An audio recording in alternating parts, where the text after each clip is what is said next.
നമസ്കാരം. Animal farm എന്ന വിഖ്യാതമായ നോവലിൽ ജോർജ് ഓർവെൽ സർവാധികാരത്തിന്റെ ചില രീതിശാസ്ത്രങ്ങൾ ചൂണ്ടിക്കാട്ടുന്നുണ്ട്. ആദ്യം നിങ്ങൾ എതിർക്കും, പിന്നെ നിങ്ങൾ ഭയക്കും, പിന്നെ അനുസരിക്കാൻ പഠിക്കും, പിന്നെ നിങ്ങൾ അതിന്റെ ആരാധകരും പ്രചാരകരുമാകും. ഉത്തര കൊറിയയിലെ സൈക്കോ ഏകാധിപതിയായ കിം ജോങ് ഉന്നിന്റെ കാര്യത്തിലും ഇത് ഏറെക്കുറെ ശരിയാണ്. ഇഷ്ടമുള്ള രീതിയിൽ മുടിവെട്ടാൻ പോലും സ്വന്തം ജനതയ്ക്ക് സ്വാതന്ത്ര്യം കൊടുക്കാത്ത പതിനായിരങ്ങളുടെ മരണത്തിന് ഉത്തരവാദിയായ ഈ ക്രൂരന് ആഗോള വ്യാപകമായി വലിയ ഫാൻസ് ആണുള്ളത്. ഇപ്പോഴിതാ കിം ജോങ് ഉന്നിനെ വാഴ്ത്തിപ്പാടുന്ന പ്രചാരണ ഗാനമായ ഫ്രണ്ട്ലി ഫാദർ വൈറലായിരിക്കുകയാണ്. ഏറ്റവും വിചിത്രം, നോർത്ത് കൊറിയക്കാരുടെ കടുത്ത ശത്രുക്കളായ സൗത്ത് കൊറിയയിലും ഇത് വൈറലായി എന്നതാണ്. അടുത്ത കാലത്തായി ചുവന്ന ലിപ്സ്റ്റിക് നിരോധനവും പ്രസിഡന്റിന്റെ കാമകേളികൾക്കായി നിയോഗിച്ച പ്രഷർ ഗ്രൂപ്പിന്റെ വാർത്തകളുമൊക്കെ ഒന്നൊന്നായി ഉത്തര കൊറിയയിൽ നിന്ന് പുറത്തു വരികയാണ്. എന്നിട്ടും ഇയാളെങ്ങനെ ജനപ്രിയ നേതാവായി തുടരുന്നു എന്നിടത്താണ് സമ്പൂർണമായ അധികാരം വരുത്തിവെക്കുന്ന നെഗറ്റീവ് അഡ്മിറേഷൻ എന്ന മനോവൈകല്യം ചർച്ചയാവുക. ഉത്തര കൊറിയയിലെ പല നിയമങ്ങളും ഒറ്റനോട്ടത്തിൽ നമ്മെ ചിരിപ്പിക്കുന്നതാണ്. ഫാഷൻ, മേക്കപ്പ്, വസ്ത്രധാരണം തുടങ്ങിയ രംഗത്തും കിം ജോങ് ഉന്നിന്റെ നേതൃത്വത്തിലുള്ള സർക്കാർ ശക്തമായ നിയമങ്ങൾ ജനങ്ങൾക്ക് മേൽ അടിച്ചേൽപ്പിക്കാറുണ്ട്. നിരവധി ജനപ്രിയ ആഗോള ഫാഷൻ, സൗന്ദര്യവർദ്ധക ബ്രാൻഡുകൾക്ക് ഭരണകൂടം രാജ്യത്ത് നിരോധനം ഏർപ്പെടുത്തിയിട്ടുമുണ്ട്. നിയമങ്ങൾ പാലിക്കാത്ത സാഹചര്യങ്ങളിൽ കടുത്ത ശിക്ഷയായിരിക്കും ഉത്തര കൊറിയക്കാരെ കാത്തിരിക്കുക. ഇപ്പോഴിതാ ഏറ്റവും ഒടുവിലായി ചുവന്ന ലിപ്സ്റ്റിക് ഉപയോഗിക്കുന്നത് രാജ്യത്ത് നിരോധിച്ചിരിക്കുകയാണ് ഉത്തര കൊറിയൻ സർക്കാർ. അതും വിചിത്രമായ ഒരു കാരണം കൊണ്ട്. ചരിത്രപരമായി കമ്മ്യൂണിസവുമായി ബന്ധമുള്ള നിറമാണ് ചുവപ്പ്.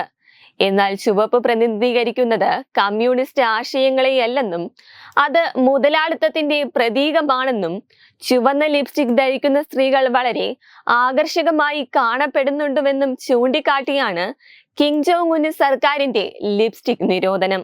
അതേസമയം ഭരണാധികാരിയെ ലൈംഗികമായി സുഖിപ്പിക്കുക എന്നത് കമ്മ്യൂണിസ്റ്റ് ഡിക്റ്റേറ്റർഷിപ്പിൽ സർവ്വസാധാരണമാണ്. മുൻപ് സ്റ്റാലിനും മാവോയ്ക്കും വേണ്ടി സ്കൂൾ കുട്ടികളെ വരെ വെപ്പാട്ടികളാക്കിയതിന്റെ കഥകൾ പിന്നീട് പുറത്തു വന്നിരുന്നു. ഉത്തര കൊറിയൻ ഭരണാധികാരി കിം ജോങ് ഉന്നിനും അത്തരം പ്രവർത്തനങ്ങൾ നടക്കുന്നുണ്ട്. കിമ്മിന്റെ പ്ലഷർ സ്ക്വാഡിനെ കുറിച്ചുള്ള വെളിപ്പെടുത്തലിൽ ഞെട്ടിയിരിക്കുകയാണ് ലോകരാജ്യങ്ങൾ. ഉത്തര കൊറിയയിൽ നിന്ന് രക്ഷപ്പെട്ട യെയോമി പാർക്ക് എന്ന യുവതിയാണ് കിമ്മിനെ കുറിച്ചുള്ള ഞെട്ടിക്കുന്ന വെളിപ്പെടുത്തൽ നടത്തിയത്. പ്രതിവർഷം കിമ്മിന്റെ കാമകേളികൾക്കായി 25 കന്യകകളായ യുവതികളെ തിരഞ്ഞെടുക്കാറുണ്ടെന്നാണ് വെളിപ്പെടുത്തൽ. അതേസമയം ഉത്തര കൊറിയയിലെ ക്രൂരമായ ശിക്ഷാരീതികൾ ഉപന്യസിക്കുകയാണെങ്കിൽ അത് 1-2 പുസ്തകത്തിൽ ഒരിക്കലും ഒതുങ്ങില്ല. മറ്റു രാജ്യങ്ങളിൽ എവിടെയും കാണാൻ സാധിക്കാത്ത ക്രൂരതകൾ നിറഞ്ഞ ശിക്ഷകളാണ് തടവുകാർക്ക് ഈ ഏകാധിപതി നൽകുന്നത്. നടുറോഡിൽ വെച്ചും പൊതുസ്ഥലങ്ങളിൽ വെച്ചും തടവുകാരെ കെട്ടിയിട്ട് വെടിയുതിർത്ത് കൊല്ലുന്നതാണ് ഇദ്ദേഹത്തിന്റെ ശിക്ഷകളിൽ ഒന്ന്. ഹോളിവുഡ് സിനിമകൾ കാണുന്നത് പോലും ശിക്ഷാർഹമായ നാട്ടിൽ അതിന്റെ പേരിലും വെടിവെച്ച് കൊല്ലപ്പെട്ടവരുണ്ട്. അതേസമയം സ്വന്തം അമ്മാവനെ വെട്ടി മുതലയ്ക്ക് ഇട്ടുകൊടുത്തതായ പേരുദോഷമുള്ളയാളാണ് കിം ജോങ് ഉൻ. കുടുംബത്തിലെ എതിരാളികളെ പോലും അയാൾ കാലപുരിയിലേക്ക് അയക്കുന്നു. ഒരാൾ കുറ്റം ചെയ്താൽ കുടുംബത്തിലെ മുഴുവൻ പേരെയും തടങ്കിലാക്കുന്ന ഒരു വിചിത്ര നിയമവും ഇവിടെയുണ്ട്. നരകതുല്യമായ ക്യാമ്പിലാണ് പിന്നീട് ആ കുടുംബത്തിലെ 3 തലമുറകൾ കഴിയേണ്ടത്.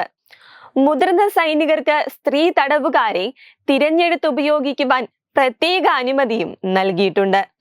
ഗർഭം ധരിക്കുന്ന സ്ത്രീകളെ നിർബന്ധിത ഗർഭഛിദ്രത്തിന് വിധേയമാക്കുകയും ചെയ്യും. കഠിന ശിക്ഷകളുടെ ഫലമായി ആരെങ്കിലും മരണപ്പെട്ടാൽ അവരെ എലികൾക്ക് ഭക്ഷണമായി നൽകുകയും ചെയ്യും. സ്ത്രീകളെ മണിക്കൂറുകളോളം മേശയിൽ കയറ്റി നിർത്തുകയും പൂർണ്ണ നഗ്നരാക്കി മരത്തിൽ കെട്ടിയിട്ട് വയറ്റിൽ കത്തി കുത്തി ഇറക്കുന്നതും ഇവിടത്തെ ശിക്ഷാരീതിയാണ്. അങ്ങനെ നിരവധിയായ ക്രൂരതകളുടെ കഥകളാണ് തടവുകാരുടെ ക്യാമ്പുകളിൽ നടക്കുന്നത്. എന്നാൽ രാജ്യത്ത് വലിയ പട്ടിണിയാണെങ്കിലും ഒരു കാര്യത്തിന് മാത്രം ഉത്തര കൊറിയയിൽ യാതൊരു ബുദ്ധിമുട്ടുമില്ല. അതാണ് ആയുധങ്ങൾ. ആണവശക്തിയായ ഉത്തര കൊറിയ ഏറ്റവും പുതിയ ഭൂഖണ്ഡാന്തര മിസൈലുകളുടെയും ഏറ്റവും പുതിയ റോക്കറ്റുകളുടെയും കലവറയാണ്. ഈ സൈനിക ശക്തി കാണിച്ചാണ് കിം ജോങ് ഉൻ ലോകത്തെ ഭയപ്പെടുത്തുന്നത്. നിരന്തരമുള്ള മിസൈൽ പരീക്ഷണങ്ങൾ തുടരുന്നതിനിടെയാണ് ആവശ്യമെങ്കിൽ ആണവാക്രമണം നടത്താനും തയ്യാറാണെന്ന് ഉത്തര കൊറിയൻ ഏകാധിപതി കിം ജോങ് ഉന്നിന്റെ മുന്നറിയിപ്പ് ഈയിടെയായി പുറത്തുവന്നത്. അതേസമയം 2011 അന്നത്തെ പ്രസിഡന്റായിരുന്ന കിം ജോങ് 11ന്റെ മരണത്തിന് ശേഷം അധികാരം കൈക്കലിലാക്കിയ ഒരു വ്യക്തിയാണ് കിം ജോങ് ഉൻ. അന്ന് അദ്ദേഹത്തിന് വെറും 25 വയസ്സ് മാത്രമായിരുന്നു പ്രായം. അധികാരമേറ്റതിനു ശേഷം രാജ്യത്ത് വ്യത്യസ്തമായ തീരുമാനങ്ങളും നിയമങ്ങളും അദ്ദേഹം നടപ്പിലാക്കി. ലോകരാജ്യങ്ങൾക്കെതിരെ മിസൈലുകളിലൂടെയും ആറ്റം ബോംബുകളിലൂടെയും പരീക്ഷണങ്ങൾ നടത്തി ഭീഷണി മുഴക്കി. ആണവായുധ നിർമ്മാണത്തിന്റെ തുടക്കവും അമേരിക്കയ്ക്കെതിരായ പ്രതിരോധവുമാണ് ഈ പരീക്ഷണമെന്ന് കിം ജോങ് ഉൻ എന്ന് അവകാശപ്പെട്ടിരുന്നു. സൈനിക അനുഭവങ്ങളോ ഭരണ പരിചയമോ മിലിറ്ററി ജ്ഞാനമോ ഇല്ലാത്ത സ്വേച്ഛാധിപതി കൂടിയാണ് ഇദ്ദേഹം.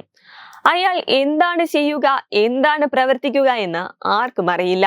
പക്ഷേ ഇത്രയേറെ ക്രൂരതകൾ നടത്തിയിട്ടും ഉത്തര കൊറിയയിലെ ഹീറോയാണ് ഇയാൾ. തങ്ങളുടെ പ്രസിഡന്റിന് അമാനുഷ്യ ശക്തികൾ കൂടിയുണ്ടെന്ന് ഉത്തര കൊറിയക്കാർ വിശ്വസിക്കുന്നു.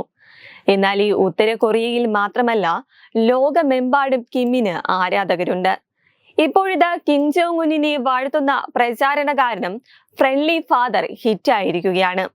അനുകൂലിച്ചും പ്രതികൂലിച്ചും ചർച്ചകൾ മുറുകുന്നതിനിടയിൽ ലോകമെമ്പാടുമുള്ള സോഷ്യൽ മീഡിയയിൽ വീഡിയോ ഹിറ്റാണ്.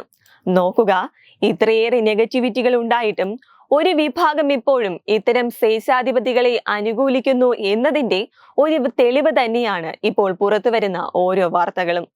വെബ് ഡെസ്ക് തത്തുമൈ ന്യൂസ്.